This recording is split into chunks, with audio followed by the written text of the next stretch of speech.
Hello, Bible readers. Sorry I'm late with this installment of our Genesis study. Confirmation got away from me yesterday, but I promised to detail a few theological points about Genesis 1 to 11 before jumping into the first chapter. And actually, as I did today's outline, looks like I can only do half the theological points that I wanted to share.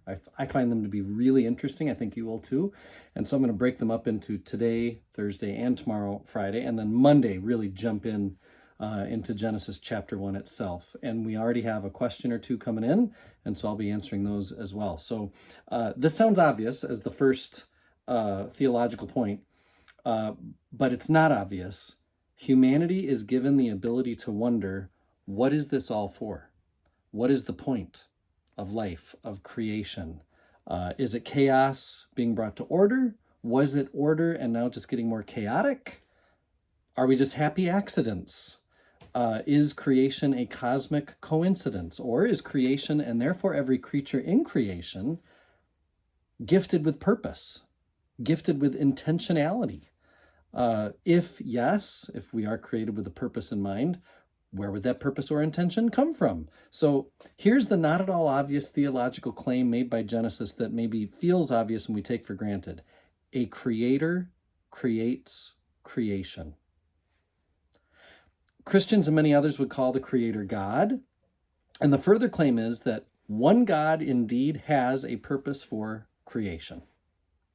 It's not all a careless, casual, happy, or sad accident. And what is the purpose that the Creator intends? Unity. Harmony, you could say. The opposite of God's purposes would be chaos, division, conflict. And here's the final part of this first theological point, that the Creator creates creation with a purpose that is unity. And that is that the Creator promises to stick with creation until creation fulfills its purpose.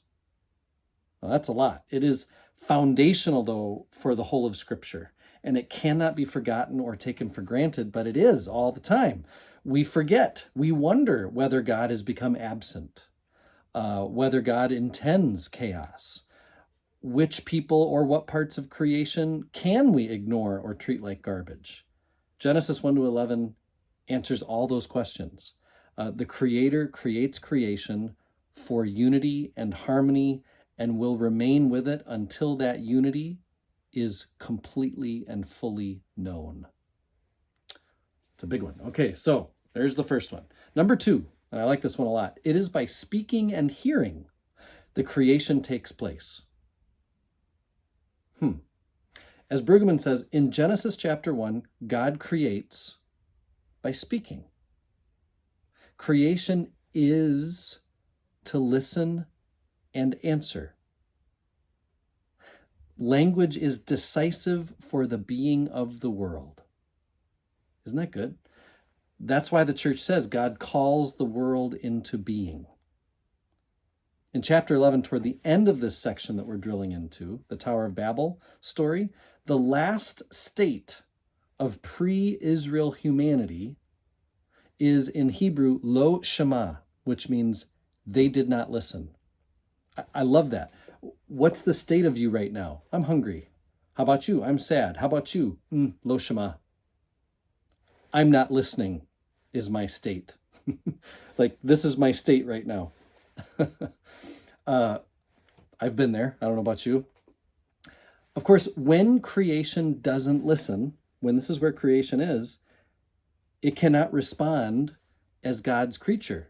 And so creation stops happening. Creation is only created in the listening and the answering. But, and here's the last point to theological point number 2, the call of the Creator persists anyway. God is persistent. So God sticks with creation until unity and harmony are going to be known. God sticks with creation until they go from this to listening.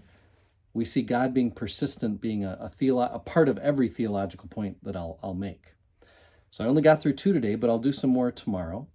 What I'd like for you to do is, I'd like you to keep journaling. Write down these first couple claims from Genesis 1 to 11, that a creator creates creation with a purpose in mind, unity and harmony and will persist until that's fulfilled, and that creation happens in the speaking and the listening that happen between creator and creation.